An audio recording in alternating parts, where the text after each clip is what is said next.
DKI. Jangan pernah takut. Mari kita terus melangkah. Ya, sama seperti lagunya Raisa, kali kedua ada liriknya tuh, pegang tangan bersama. Kita yakin dengan berpegang tangan bersama kita akan mampu memenangkan pilkada putaran kedua ini.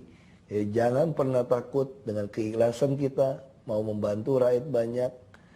Gusti ora sare. Matur nuwun. Saya mengutip dua yang terakhir. Gusti ora sare. Iya. Lalu kemudian matur nuwun. Sebetulnya dampak apa yang ingin Anda sampaikan ke publik tentang hal ini? Ya, banyak orang kasih pendapat begini. Bapakmu kan kasih kamu nama. Basuki Cahayapurnama. Itu nama Jawa. Ya, harusnya kamu juga bertutur kata, bersikap ya seperti budaya Jawa. Budaya Jawa. Kira-kira begitu. Kira-kira begitu. Yang lembut, yang halus. Dan kita juga percaya kan bahwa dunia ini, sejarah dunia ini di bawah penguasaan Allah. Dan kamu mau jolimin apapun, kamu mau bercurang apapun, itu ada Allah yang Gusti, yang tidak pernah tidur, yang memegang kontrol atas sejarah dunia ini dan bangsa ini. Nah, itu yang saya percaya. Keyakinan bahwa pekerja melayani, jadi Tuhan tidak pernah tidur tentang apa yang Anda kerjakan. Dia tahu niat kan, dia tahu niat kita. Orang boleh nuduh saya niat macam-macam. Yang tahu niat itu kan hanya Tuhan dan saya sendiri. Kalau saya sendiri dari mana? Istilah saksi, Bapak ahli kita di sidang kan sering dengerin ya. Itu harus dinilai dari kehidupan sehari-harinya dia. Tetapi kan sebetulnya banyak juga orang yang tahu kerja Anda sebetulnya. Sekarang bukan soal kerjaan, kalau kerjaan dari dulu di survei itu 72, 73, 75% orang puas. Betul. Kalau kita bilang ada teori kesalahan survei, ya paling 4%, 5%, artinya itu stabil kita di 70 ke atas. Betul. Nah, hanya yang mau memilih kita, tiba-tiba orang merasa tersinggung. Karena Ahok ini dianggap menyinggung agamanya. Betul. Padahal itu kan tidak ada yang pernah tersinggung. Buku saya, tulisan saya, sampai itu diunggah, transkripnya dimanipulasi oleh seorang tersangka, Buniani, sekarang tersangka dia sebetulnya. Semua orang sudah tahu. Itu jadi ribut. Ini. Ya, betul. Pak Ahok, kita jeda dulu. Pemirsa, kami akan segera kembali selepas jeda berikut. Kembali bersama Basuki Cahayapurnama dalam Prime Talk. Pak Ahok, ketika baru saja selesai quick count, dihitung di berbagai media, lalu kemudian Anda membuat pidato di Rumah Lembang. Kita saksikan ini. 3-4 bulan yang lalu, bahkan ada lembaga survei yang menyatakan Ahok Jarot itu bisa jadi paling buncit. Tidak sampai perolehan suara 20%. Bahkan ada lembaga survei yang mengatakan hanya 10%. Tapi dari perhitungan yang kita lihat, sementara ini kita telah memimpin jadi nomor 1. Pak Ahok, pidato ini memperlihatkan bagaimana sebelum kejadian di Kepulauan Seribu, Anda sebetulnya orang mengatakan nyaris tanpa lawan. Setelah kejadian itu Anda kemudian turun jauh. Lalu kemudian sampailah pada pidato Anda di sini bahwa sebetulnya angka ini adalah angka yang optimistik pada saat itu. Karena sudah turun, bahkan Anda mengatakan 10%, lalu kemudian naik jadi 42-43%. Artinya sebetulnya ini bukan langkah mudah, bukan? Termasuk ke putaran kedua ini. Saya ingin komentar Anda tentang ini. Ya, mari kita lihat aja. Kalau kita lihat dari survei kan tren kan makin naik. Betul. Artinya kalau kita terjemahkan di bahasa survei, warga DKI yang tadinya bisa menerima saya, Betul. katakan 55-60%. Angka kepuasan kerja saya di atas 70%, 70-75. Lalu kita di survei, orang ini bisa terima saya kira-kira ya katakanlah hampir 55-60%. Ada yang bilang 60% lebih. Nah, lalu kemudian tiba-tiba drop, terutama untuk umat muslim. Umat muslim yang tadi mau pilih saya 45-50%, tiba-tiba anjlok, habis tidak mau milih, tinggal berapa persen. Lalu kemudian kita survei lagi, terakhir dia hanya capai 30% yang mau pilih. Ya. Nah, ini yang membuat kita perolehan seperti itu. Nah, sekarang kita tinggal seperti lewat sidang-sidang, Ya. Ahli pidana kan mengatakan, kalau mau tahu niat orang, itu harus melihat kehidupan sehari-hari. Betul. Nah, sekarang masyarakat mulai melihat, di mana dalam kehidupan saya dari kecil sampai usia setengah abad ini, saya pernah memusuhi Islam, atau pernah menghina Nabi, menghina masjid, menghina agama. Di mana ada? Bahkan saya pun ikut melakukan, misalnya zakat. Ya. Dari kita kerja 2,5% kita ikut. Mengumrohkan orang kita lakukan. Oh, makanya begini, sebelum kita ke 19 April, kita kan lihat, ini ada statement dari pendukung Anda sebenarnya, Jan Farid ya. Sebetulnya kan ada beberapa daftar yang juga memperlihatkan, yang sudah beredar di sosmed ya, bahwa Anda sudah buat ini, entah masjid raya, entah masjid di balai kota, kemudian mengumrohkan sejumlah petugas masjid di sini dan seterusnya kan. Ini coba kita lihat Jan Farid. Beliau ini pro umat Islam. Sayang kalau beliau nanti nggak jadi. Saya senang dengan karier beliau. Kinerja beliau itu betul-betul saya pelajari dan saya saksikan sudah dilaksanakan semua program-program yang pro umat Islam. Wajib hukumnya saya mendukung beliau. Sebab saya ingin lebih besar lagi. Beliau mau membangun masjid di 5 wilayah kota, Masjid Agung. Coba. Ya kan membangun, beliau punya tanah 100 hektar di Bekasi. Beliau bilang, Farid itu saya hibahkan untuk membangun rumah yatim piatu, rumah jompo, rumah anak terlantar, lengkap dengan kebutuhan apa yang mereka butuhkan. Itu luar biasa, mulia. Tapi beliau tidak pernah mau ngomong, ria dibilang. Salah itu, humasnya kurang bagus. Nanti humasnya saya mau panggil. Ya. Dengan kesaksian semacam ini dan sejumlah daftar yang beredar di sosmed, lalu kemudian kita tahu bahwa pihak lawan atau penantang Anda menggunakan kampanye sektarian seperti ini. Ini apakah Anda melihat keunggulan itu keunggulan lawan atau sebetulnya kelemahan dari kata-kata Anda sendiri sebetulnya? Saya nggak tahu, saya bukan ahli untuk bidang itu. Tapi bagi saya sederhana saja sebetulnya. Ini kejadian sama seperti waktu saya di Belitung Timur. Saya bisa terpilih jadi bupati dulu. Tentu tidak butuh 50% tambah 1 ya. Ya. Di Belitung. Itu umat muslim 93%. Fraksi Bulan Bintang itu sampai 55%. Nah, kenapa bisa pilih saya? Ada seorang tokoh muslim, kayak ustadz gitu. Dia bilang, saya yakin Ahok ini kalau dia yang memimpin jadi bupati, umat muslim akan lebih maju. Karena dia memenuhi 4 standar syarat dari Nabi gitu ya. Dia bilang ada fatona, tablik, amanah, sama sidik. Dia ngomong begitu.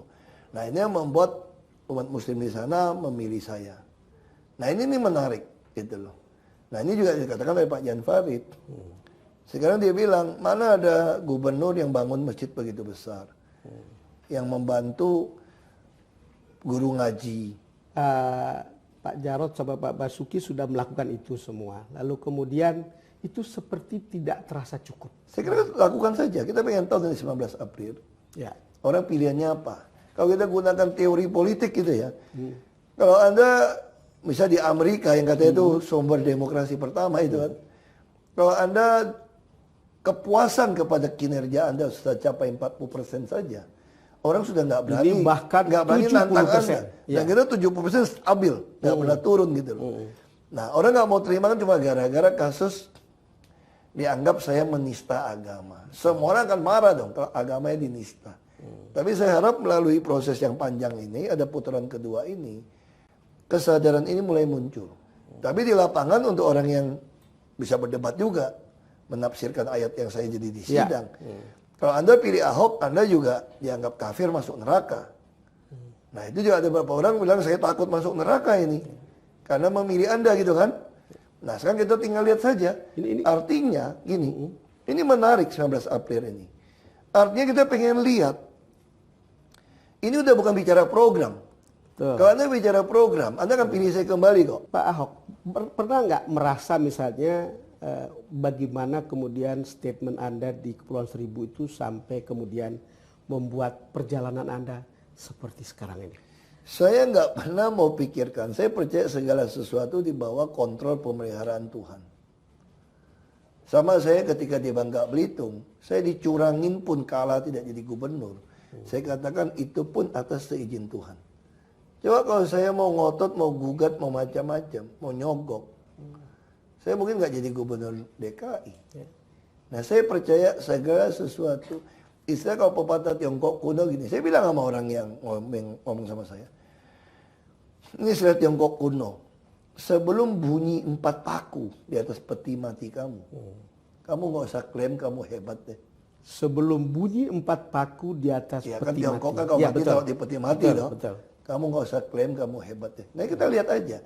Kebenaran pasti muncul kok. Kayak film-film koboi aja kan. Ya. Jagoan menang terakhir kok. Pak Ahok, kita break lagi. Pemirsa, kami akan segera kembali. Ini orang kenal atau orang tahu seorang pemimpin yang bersih. Setidak-tidaknya sampai sejauh ini tidak pernah ada cerita tentang atau belum ada bukti yang memperlihatkan Anda terlibat dalam perbuatan korup. Dan kita kemudian mendengar Anda berpidato di konser Gue 2. Coba kita dengar. Memimpin Jakarta itu membutuhkan kepalanya lurus. Kalau kepalanya lurus, bawahnya pasti tidak berani tidak lurus. Karena itu syarat harus bersih, transparan, dan profesional. Ini akan membuat Jakarta memenuhi semua programnya dengan baik. Seorang pemimpin dengan kepala lurus, artinya bersihkan dalam gambaran Anda atau dalam impian Anda tentang itu. Tapi justru ini juga menjadi masalah untuk banyak orang di DKI yang sudah terbiasa tidak lurus, bukan? Dan Anda berhadapan dengan itu bertahun-tahun, beberapa tahun terakhir ini. Saya ingin menanyakan perasaan atau tantangan Anda untuk menghadapi yang beginian. Saya pikir yang paling utama kalau kita pilih satu, semua visi, misi, program itu syarat utama yang mesti ada pejabat yang mau melayani. Ini Jakarta, ibu kota. Segala persoalan sudah dibuat kajian-kajian. Bahkan solusinya lengkap kajiannya. Lalu kenapa orang nggak merasakan? Ini butuh eksekusi. Nah eksekusi ini gimana caranya? Kalau nggak mungkin kan kita bekerja sendiri kan. Nah makanya kita harus membangun sebuah budaya yang mau melayani yang bersih. Ya syarat utamanya apa? Saya percaya segala persoalan yang terjadi di kita ini karena korupsi. Nah untuk bisa membersihkan korupsi, maka Anda harus melakukan transparansi. Nah untuk transparansi bagaimana? Harus melakukan non tunai sebanyak mungkin supaya kita bisa mengamatin. Nah itu yang saya lakukan. Jadi kita bangun satu budaya. Kenapa kita pengen putaran dapat periode kedua dikasih kesempatan? Karena orang-orang PNS, pegawai di Pemda yang sudah bersyukur dengan kenaikan gaji yang baik, yang dulu kan istilahnya hujan tidak merata. Hujan tidak merata. Tergantung posisi mana yang basah kan. Kalau sekarang kita bikin mendungnya merata. Oh, mendungnya merata. Apa penjelasan tentang Hujan, mendung merata? hujan tergantung Anda.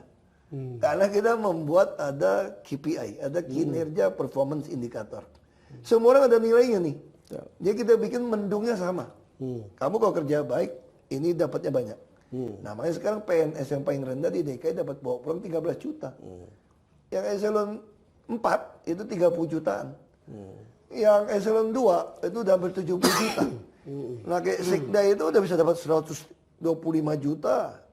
Di luar kita kasih operasional. Nah ini sayangnya peraturan kita masih mengharuskan golongan. Nah anak-anak yang muda, terutama yang diterima 2010 atau di bawah sedikit itu, golongannya belum sampai. Nah nanti tahun ini Oktober, mereka ini akan sampai golongannya. Sehingga kami yakin budaya melayani, budaya yang empati, yang bersih ini akan mereka bentuk. Nah disitulah kita perlu menyiapkan sebuah budaya. Karena kita tahu kan birokrasi kita kan tanda kutip tidak melayani. Nah ini yang kita lakukan.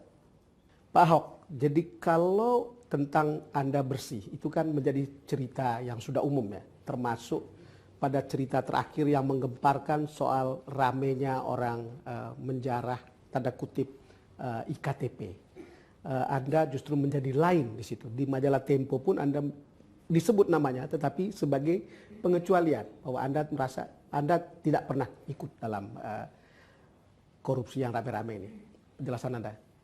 Nah, saya nggak tahu ada permainan atau tidak, tapi yang pasti di DPR itu orang tuh nggak suka sama saya sebetulnya kalau soal bagi-bagi uang. Ya. Tidak suka karena Pernah kasus kejadian beberapa kali perjalanan dinas. Kita hanya pergi 3 hari. Dia buat pembukuan 4 hari, 5 hari. Ya saya coret dong. Nggak bisa saya bilang. Kalau 3 hari ya 3 hari. Terus kami pernah ke Maroko. Kerjasama antar parlemen. Masa jalan-jalan ke Spanyol? Spanyol itu pakai euro. oh, Jadi saya tulis tuh di website saya ahok.org itu. Nggak bener saya bilang. Saya baru ditodong di Dubai. Ngamuk saya malam itu. Datang ke Dubai, transit. langsung di situ untuk Ya, beralih. ketua rombongan panggil saya. Kami semua sudah beli tiket ke Spanyol. Termasuk uang hotel. Jadi setelah balik dari Maroko. Belum. Kan kita mau ke Maroko. Aha. Sama Dubai. Saya bilang kerjasama antar parlemen itu cuma Indonesia. Kita Indonesia dan Maroko. Bukan dengan Spanyol. Oh tapi sejarah Maroko ada di Spanyol katanya. Oh. Lalu ini kan kerja parlemen. Spanyol uang euro. Ini uang Maroko. Nggak peduli.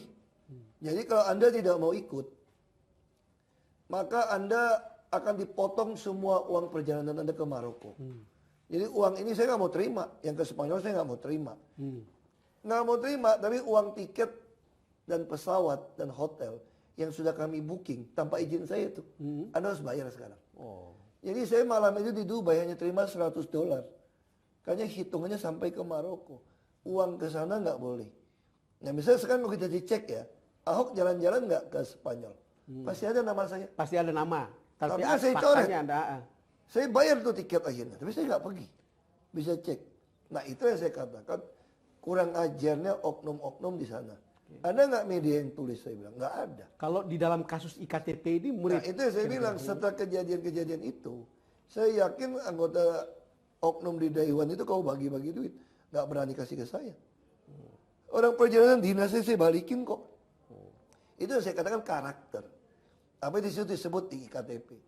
36 atau 37 anggota terima berkisar 13-18 ribu dolar ya. Ribu dolar. Berarti Ya. seratusan juta ya. Ya. Untuk sekian tahun. Saya kadang-kadang lucu saja. Saya operasional wakil gubernur saja. Kalau nggak kepakai, saya balikin 3-4 miliar. Padahal saya bisa palsuin kwitansi itu. Kan sah. Itu aja saya balikin kok. Terus selama perjalanan dinas ke Spanyol, itu uang berapa puluh juta. Kok saya juga nanggung. Perjalanan dinas yang tiap minggu ada rapat, saya juga balikin. Apakah karakter saya hina sekali. Mau terima uang KTP 100 jutaan. Kan saya cucurut toh. Iya. Saya kan cucurut ini. Cucurut yang tidak masuk namanya. Itu betul. Nah makanya tapi karena saya anggota DPR Komisi 2 tentu Jadi masuk dong. pasti ada dalam daftarnya, tetapi Anda lebih dari 1000% tidak pernah Iya menerima kan duit. daftar anggota dewan. Ya. Dia mengasumsikan semua anggota dewan, anggota juga dapat. Yang kecil-kecil gitu loh. Betul. Yang gede-gede disebut namanya. Nah sekarang saya tanya balik. Kalau Anda mengasumsikan saya dapat, harus buktikan dong dari mana saya ambil uang itu. Terus bandingkan dong dengan karakter saya. Yang miliaran kagak gua ambil. Yang miliaran saja nggak ambil, apalagi ratusan. Terus yang perjalanan dinas yang pendek-pendek, coba cek perjalanan dinas orang. Yang paling jelas gini deh, saya udah tulis di website saya itu yang perjalanan ke Maroko. Anda periksa, saya di DPR yang Maroko. Boleh nggak ngambil uang ke Maroko dan ke Spanyol? Nggak ada tuh media yang tulis. Nggak ada. Ini dekat Kita pilkada juga baru aja. tahu sekarang. Nah itu Bapak bisa tulis tuh Pak, menarik itu Pak. Menipu perjalanan dinas ke Maroko. Pak Ahok, terima kasih sudah Sama-sama. datang ke Prime Talk.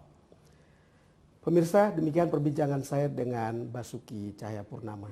Untuk kita mendapatkan seorang pemimpin yang jujur, bersih, bekerja keras, dan melayani rakyat, itu perlu perjuangan. Anda juga harus ikut berjuang untuk mencari pemimpin semacam ini. Anda tidak akan tiba-tiba mendapatkan seorang pemimpin yang baik bagi Anda kalau Anda tidak ikut memperjuangkannya.